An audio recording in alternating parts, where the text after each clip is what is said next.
এই যে সামরিক বাহিনীর ঊর্ধ্বতন কর্মকর্তা যাদের নামে আপনার গ্রেপ্তারি পরোয়ানা ইস্যু হয়েছে, আপনি কি সত্যি মনে করেন যেখানে প্রত্যেকে দায়ী?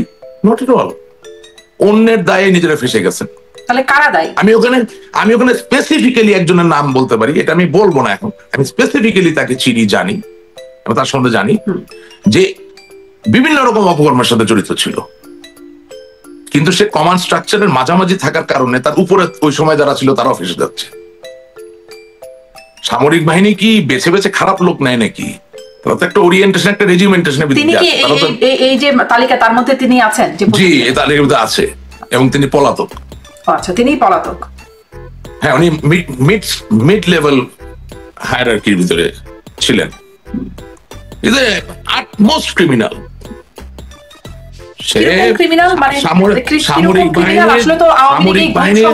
অস্বীকার করে রাশিদ রহমান, কিন্তু এই অপরাধ মানে যে কারণে গ্রেপ্তারি পরোয়ানা হচ্ছে সেটি গুম সংক্রান্ত অপরাধের কারণে গ্রেপ্তারি পরোয়ানা। আপনি বলছেন যে আটমোস্ট ক্রিমিনাল। কিরকম ক্রিমিনাল? আপনারা কি তাহলে মানে এই গুমের দায়টা নিচ্ছেন হচ্ছিল, এটা কি আপনারা স্বীকার করেন? না, আপনারা কেন জিনিসটা হবে? আমি যেই লোকের কথা বলছি উনি করেছেন, ওনাকে ওনার দায় নিতে হবে। আপনারা হবে কেন? উনি ব্যক্তিগতভাবে তো করেন নাই নিশ্চয়ই। আমি কি কমান্ড স্ট্রাকচারে ছিলাম? না, উনি একা না, অবশ্যই ব্যক্তিগতভাবে কয়েকজন তো মিলেছেন। তাদের দায়টা তাদেরকে নিতে হবে, এবং সেখানে কানেকশনটা তৈরি হতে হবে যে কোথা থেকে নির্দেশগুলো এসেছে। এই তো।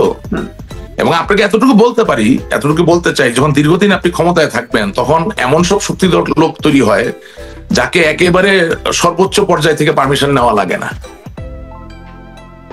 আমি বুঝাতে পারছি কথাটা আপনাকে? মানে ধরেন কি আপনি মনে করেন মানে যে সর্বোচ্চ, কারণ এই মামলায় গ্রেপ্তারি পরোয়ানা জারি হওয়ার মধ্যে সর্বোচ্চ ব্যক্তি হচ্ছেন শেখ হাসিনা, তারপরে স্বরাষ্ট্রমন্ত্রী, তাদের বিরুদ্ধেও গ্রেপ্তারি পরোয়ানা আছে। তাদের সরাসরি নির্দেশনা সম্পৃক্ততা ছিল না? না, আমি এটা বিশ্বাস করতে চাই না। কথাটা একদম পয়েন্ট ব্ল্যাঙ্ক পরিষ্কার। তবে আমার কাছে জীবন্ত সাক্ষী এবং ঘটনা আছে যারা ওই মিড লেভেল, মিড টায়ারের যে ব্যক্তির কথা আমি বলছি তাদের ডাইরেক্ট ইনভলভমেন্টের কথা স্বীকার করবেন বা স্বীকার করেন বা বলেন। এবং আমি আপনাকে এতটুকু বলতে চাই যে যেই ধরনের অপকর্মের কথা বলা হচ্ছে সেখানে খুব বেশি লোক ইনভলভ হলে কোনোদিন আপনি করতে পারবেন না। তার মানে খুব অল্প সংখ্যক লোক মিলেই কাজটা করেছে, কিন্তু হয়েছে তো। এগুলো তো অস্বীকার করার কোনো সুযোগ নেই। সরকারের কোন পর্যায়ে থেকে আসলে সম্পৃক্ততা ছিল? কারণ এই গুম কমিশনের রিপোর্ট বলি বা যেই একটা ডকুমেন্টারি দেখা যাচ্ছে সেখানে সর্বোচ্চ পর্যায়ে শেখ হাসিনা এবং স্বরাষ্ট্রমন্ত্রী তাদেরকে সহ দায়ী করা হচ্ছে। না, আপনার বিশ্লেষণ বা আপনার জানাশোনা কি বলে? আমি শুনেন, গুম কমিশন কতটুকু বায়াসড এটা তো সুযোগ আছে, নিরপেক্ষ হবে এমন কোনো কথা নেই। আমি মনে করি বায়াসড, কিন্তু আপনাকে আমি বলছি শত বায়াসড হওয়ার ভিতরেও এখানে কিছু সত্যতা আছে। এখন আপনাকে রক্ষা করার জন্য পুলিশ গুলি করছে, কেউ মারা গেছে। গুলি করেছে এটা তো সত্য, কেউ মারা গেছে এটাও সত্য। এখন আপনার জান রক্ষার্থে গুলি করেছে কিনা সেটা বিতর্কের বিষয় হতে পারে, সেটা সত্য না মিথ্যা, কিন্তু কিছুটা তো সত্য। সুতরাং কথা হচ্ছে যে যেই অভিযোগগুলো উঠেছে সেটা তো মিথ্যা নয়।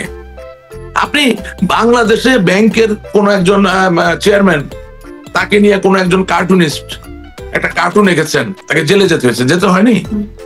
হ্যাঁ, তো ঠিক আছে, সে তো ফটো জার্নালিস্ট ছিল বলে তাকে হয়তো বা খুব বেশি দিন আপনি কি বলে আটকাতে পারেন নাই।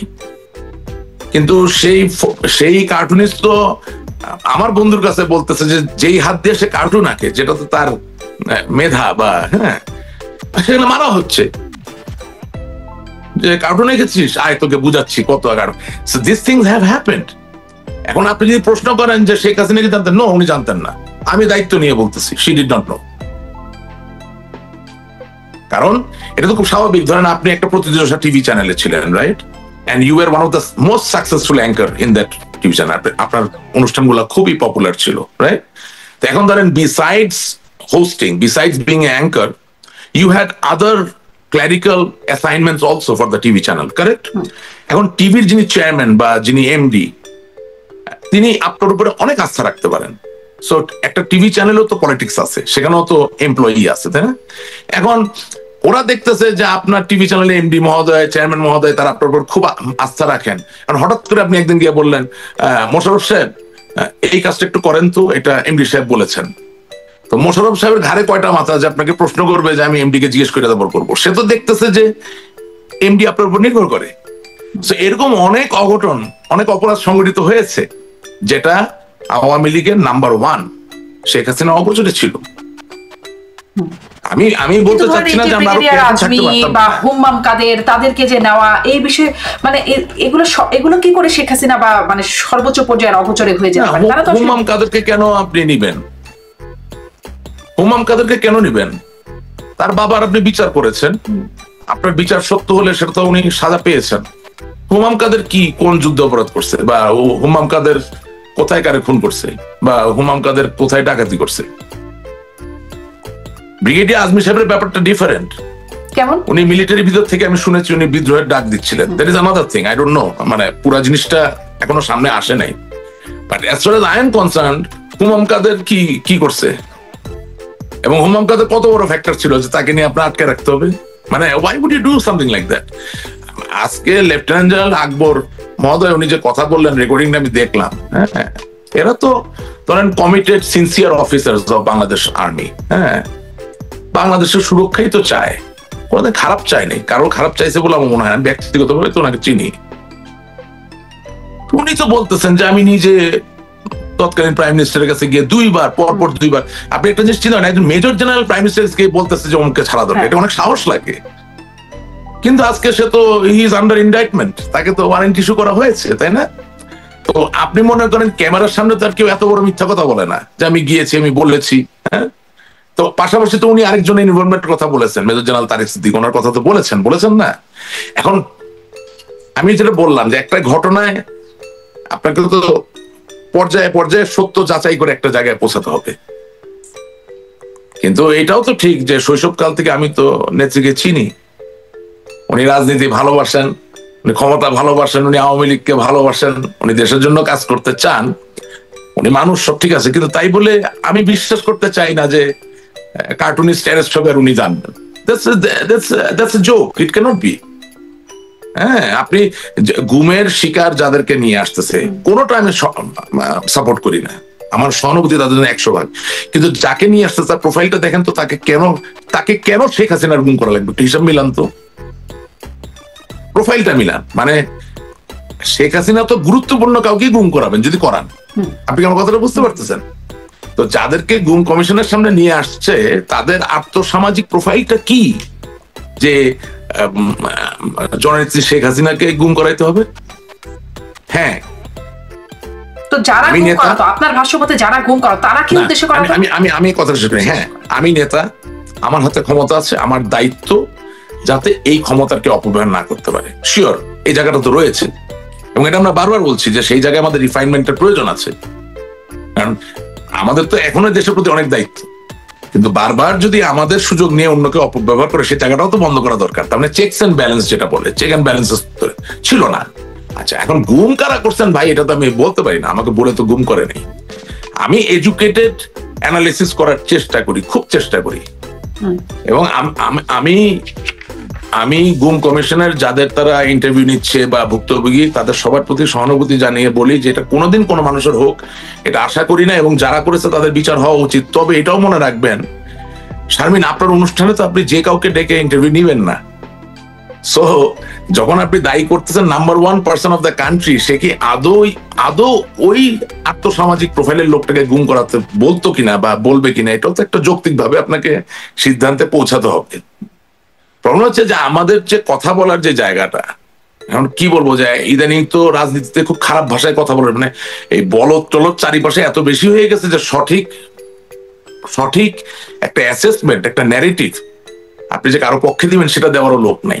আচ্ছা, তাহলে আপনার বিশ্লেষণ থেকে আরেকটু এটা পরিষ্কার হয়েছে, নাম্বার 1 আসলে এই প্রোফাইলে মানুষকে গুম করার কোনো কারণ আপনি বলছেন যে এখানে কোনো কারণ না আপনার কাছে। আমি তো তাহলে যারা করাচ্ছেন আপনি কি এটা বলতে পারেন যে তারা কেন করাচ্ছেন? মানে এই প্রোফাইলে নানান রকম প্রোফাইল, হুমাম কাদের তারা না, একদম কিশোর না শোনেন, হুমাম কাদেরটা তো লেফটেন্যান্ট জেনারেল আকবর বলতেছেন যদি প্রধানমন্ত্রীকে বলেছেন ছেড়ে দেওয়ার জন্য, আমরা ওই জায়গাটাই থাকি। হ্যাঁ, 2 বার বলেছেন ছেড়ে দিতে। হ্যাঁ, ছেড়ে দিতে বলছেন।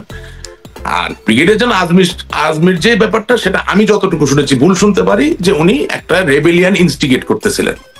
এটা তো আপনি করতে পারেন না, মানে আর্মিতে থেকেও পারেন না, আর্মির বাইরেও পারেন না। হ্যাঁ, এখন বাংলাদেশ সেনাবাহিনী বা সামরিক বাহিনী নিজের স্বার্থেই, আগামী দিনের স্বার্থেই আসলে ব্রিগেডিয়ার জেনারেল আজমি সাহেব ইনস্টিগেট করছিলেন কিনা একটা রেবেলিয়ন বা বিদ্রোহ, সেটা ওদেরকে তদন্ত করতে হবে তাদের স্বার্থেই। আওয়ামী লীগকে সামনে নির্বাচন বা নির্বাচনে অংশ নেয়ানোর জন্য বা অংশ যেন গ্রহণ করতে পারে সেজন্য আন্তর্জাতিক তৎপরতা এটা আছে কিনা, আওয়ামী লীগের পক্ষ থেকেও আন্তর্জাতিক তৎপরতা আছে কিনা? আন্তর্জাতিক ক্ষেত্র থেকে আওয়ামী লীগের ইলেকশনে এখনো পার্টিসিপেট করার মতো কোনো সরাসরি কোনো চাপের আলামত আমার চোখে পড়ে নাই, নট এট অল। বরঞ্চ আপনার ইউরোপিয়ান ইউনিয়নের যিনি অ্যাম্বাসেডর তিনি প্রশ্ন করলে এড়িয়ে যাচ্ছেন, যুক্তরাজ্যের যিনি রাষ্ট্রদূত তাকে প্রশ্ন করলে তিনি এড়িয়ে যাচ্ছেন, মার্কিন যুক্তরাষ্ট্রের যিনি ভারপ্রাপ্ত আছেন তার এই বিষয়ে কোনো সরাসরি কোনো মতামত নাই। সুতরাং আন্তর্জাতিক তৎপরতা যদি বলতে, যদি বলি জাতিসংঘের আবাসিক সমন্বয়ক গোয়েন লুইস তিনি সম্প্রতি বলছেন যে অংশগ্রহণ, সব দলের অংশগ্রহণ, নির্বাচন হতে হবে। হিউম্যান রাইটস ওয়াচ তারা বলছে যে নির্বাচন, এবং জাতিসংঘের সেই যে প্রতিবেদন যেখানে জুলাই আগস্ট, আপনাকে এখানে একটা জিনিস ফিল করতে হবে, human rights watch is an institution which promotes human rights. আমরা যখন ডিপ্লোম্যাটিক অ্যাসপেক্টে কথা বলবো তখন তো human rights is not part of the diplomatic detail. জাতিসংঘের আবাসিক প্রতিনিধির কথা বলি, হ্যাঁ ঠিক আছে, সেটা তো জাতিসংঘের আবাসিক প্রতিনিধি অতটুকু বলাতে কি যায় আসে, এটা তাকে বলতে হবে, সে আর কি বলবে, এছাড়া কি অন্য কিছু বলা যাবে? এবং আমরা চেষ্টা করছি, চেষ্টা খুব এফেক্টিভ হচ্ছে কিনা সেটা আপনি এই অনুষ্ঠানে শুনতে চান আমার কাছ থেকে? হ্যাঁ, এফেক্টিভ হচ্ছে না তো। আওয়ামী লীগের সাবেক মন্ত্রী সাবের হোসেন চৌধুরীর বাসায় ইউরোপীয় ইউনিয়নভুক্ত 3টি দেশের রাষ্ট্রদূতরা গেছেন, সাক্ষাৎ করেছেন, বেশ বড় সময় ধরে বৈঠক করেছেন। মানে যেটি প্রশ্ন উঠছে যে আওয়ামী লীগের কার্যক্রম বাংলাদেশে এখন নিষিদ্ধ, এই নিষিদ্ধ ঘোষিত বা নিষিদ্ধ কার্যক্রম নিষিদ্ধ এমন একটি দলের সাবেক মন্ত্রীর সাথে বৈঠক, কি উদ্দেশ্যে তারা বৈঠক করতে আসলেন? মানে নর্ডিক কান্ট্রির রাষ্ট্রদূতরা কেন আসলেন, তাদের উদ্দেশ্য কি থাকতে পারে, সাবের হোসেন চৌধুরীর উদ্দেশ্যটা কি, এবং আওয়ামী লীগের মধ্যে কোনো উদ্দেশ্য বা এজেন্ডা আছে কিনা আপনার কতটা জানা আছে? বাংলাদেশ আওয়ামী লীগ বর্তমানে কোনো সন্দেহাতীত ভাবে সে একটা সংকটের ভিতর দিয়ে যাচ্ছে, এবং এমত অবস্থায় পরিচ্ছন্ন রাজনৈতিক ইমেজ যেটাকে বলা হয়, রাজনৈতিক ব্যক্তিত্ব বলতে যদি ধরাছোঁয়ার মাঝে কেউ থেকে থাকেন, একজন ভদ্রলোক যাকে নিয়ে সমাজে বিতর্ক নাই, দ্যাট ইজ জনাব Saber Hossain Chowdhury, without any doubt. এখন বাংলাদেশ আওয়ামী লীগের কার্যক্রম একটি নির্বাহী আদেশের মাধ্যমে স্থগিত করা হয়েছে, দলটি তো আর নিষিদ্ধ হয় নাই। এবং বাস্তবতা হচ্ছে যে ইউরোপিয়ান ইউনিয়ন, বিশেষত ইউরোপিয়ান ভুক্ত যে দেশগুলো, তারা গণতান্ত্রিক চর্চার উপরে যথেষ্ট গুরুত্ব দেয়, এবং অবশ্যই বিগত দিনগুলোতে আমরা গণতান্ত্রিক চর্চার যে মানদণ্ড সেখানে খুব ভালো করতে পারিনি বলেই তো আজকে এই অবস্থার সৃষ্টি হয়েছে। সেই জায়গা থেকে বাংলাদেশকে যদি আপনি গ্লোবাল পার্টনার হিসেবে ধরেন এবং বাংলাদেশের ভূ রাজনৈতিক গুরুত্বের জায়গাটা যদি সমুন্নত থাকে, তাহলে তারা এখন অ্যাসেস করছেন যে আগামী যে নির্বাচন নিয়ে বাংলাদেশের মানুষ উদ্গ্রীব অবস্থায় আছে, সেই নির্বাচন কতটা অংশগ্রহণমূলক, কতটা গ্রহণযোগ্য হবে। সেই জায়গা থেকে জনাব সাবের হোসেন চৌধুরী বিভিন্ন চড়াই উতরাইয়ের মধ্যে দিয়েও যেহেতু রাজনৈতিকভাবে নিজেকে একজন পরিচ্ছন্ন ব্যক্তি হিসেবে বাংলাদেশে প্রতিষ্ঠিত করতে পেরেছেন, তিনি শুধু আওয়ামী লীগের নেতা বলে আমি মনে করি না, আমি মনে করি একজন সজ্জন ভদ্র মানুষ হিসেবে তার মতামতের গুরুত্ব আছে বই কি। এবং এই যে 3 জন রাষ্ট্রদূতের যে আলাপটা হচ্ছে, আমি যতটুকু জানি they are actually going through a process of assessment, অর্থাৎ বাংলাদেশের আগামী দিনের গণতান্ত্রিক যে অভিযাত্রা, সেই অভিযাত্রায় আওয়ামী লীগ কতটা প্রাসঙ্গিক আছে এবং কতটা প্রাসঙ্গিক আকারে প্রতিষ্ঠিত হতে পারে আবার নতুন করে বা আত্মপ্রকাশ করতে পারে, সেই জায়গা থেকে কিন্তু জনাব সাবের হোসেন চৌধুরী সাহেবের সাথে দীর্ঘ আলাপচারিতা হয়েছে। এবং নট অনলি দ্যাট, আমি আপনাকে এটাও বলতে চাই যে ওই 3 রাষ্ট্রদূত শুধু জনাব সাবের হোসেন চৌধুরী নয়, আরো অনেক প্রতিষ্ঠিত রাজনৈতিক ব্যক্তিদের সাথে তাদের মতো করে সাক্ষাৎ করছেন, কথা বলছেন, বোঝার চেষ্টা করছেন। রাজনৈতিক ব্যক্তিরা কি আওয়ামী লীগের নাকি অন্য দল? না না, সেটা স্পেসিফিক্যালি আপনি যদি আমাকে জিজ্ঞেস করেন আমি বলতে পারি, বাট এটা বোধহয় ঠিক হবে না, কারণ আমাকে তো মানুষ ইন কনফিডেন্স তথ্যগুলো দেয়, তো আমি সূত্রটা বলতে চাচ্ছি না। আমি যেটা বলতে চাচ্ছি যে জনাব সাবের হোসেন চৌধুরী যদি একজন আউটস্ট্যান্ডিং পার্সোনালিটিতে রূপান্তরিত হয়েছিলেন আওয়ামী লীগে, সবাই খুব ভালো বলেন, এটাই বাস্তব, একদম সরল ভাষায় বলছি।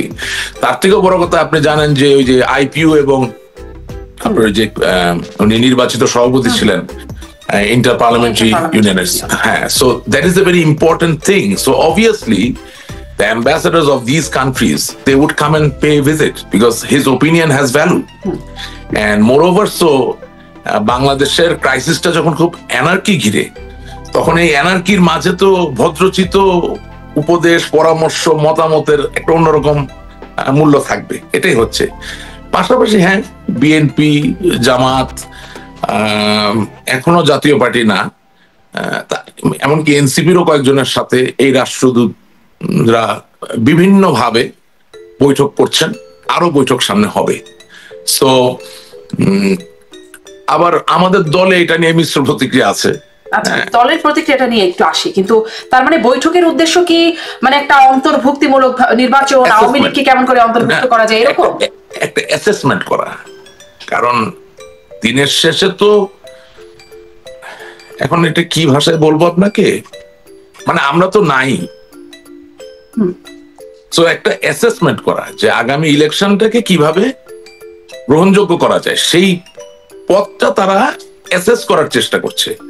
এখানে কোনো সিদ্ধান্ত হয়নি, কোনো সিদ্ধান্তের বিষয় আসলে নাই। এই অ্যাসেসমেন্টের একটা পরিকল্পনা বা মানে ধারণার মধ্যে কি রিফাইন্ড আওয়ামী লীগের যে আলোচনাটা ছিল, যেটি নিয়ে একটা সময় না, এটা রিফাইন্ড আওয়ামী লীগের কোনো বিষয় আসলে নাই। কারণ কি, আপনাকে আমি রিয়েলিটিটা বলছি, একটা বাস্তবতাটা বলছি। আওয়ামী লীগের ৯৯% কর্মী কোন রিফাইন্ড বা না রিফাইন্ড এসব দিকে যাওয়ার কোনো বিষয় আসে না। তারা বঙ্গবন্ধুর আওয়ামী লীগেই বিশ্বাস করে, তারা তার কন্যা জননেত্রী শেখ হাসিনা, বাংলাদেশ আওয়ামী লীগের সভানেত্রী, তার এতেই বিশ্বাস করে। তো এখানে রিফাইন্ড আওয়ামী লীগের কোনো বিষয় আসলে নাই। এখানে যেটা হতে পারে যে বিভিন্ন পথ উদ্ঘাটন করা, যে বাংলাদেশের রাজনৈতিক ভারসাম্য বিরাজমান করার জন্য কিভাবে এই যে মুক্তিযুদ্ধের সপক্ষের বৃহৎ শক্তি, আসলে আমরাই তো পুরোধা শক্তি, আমরাই তো pioneers of the independence war, of the liberation struggle of Bangladesh. হ্যাঁ, বঙ্গবন্ধু শেখ মুজিবুর রহমানের নেতৃত্বে, এটা তো বই দলিল দস্তাবেজ তো খোঁজা লাগে না, এটা তো কমন সেন্স। সো এই দল কিভাবে প্রাসঙ্গিক থাকবে বা আদৌ থাকতে পারে কিনা, এই অ্যাসেসমেন্টটা চলছে। এখন সেখান থেকে রিফাইন্ড আওয়ামী লীগ চিন্তা করার কোনো সুযোগ আসলে নাই।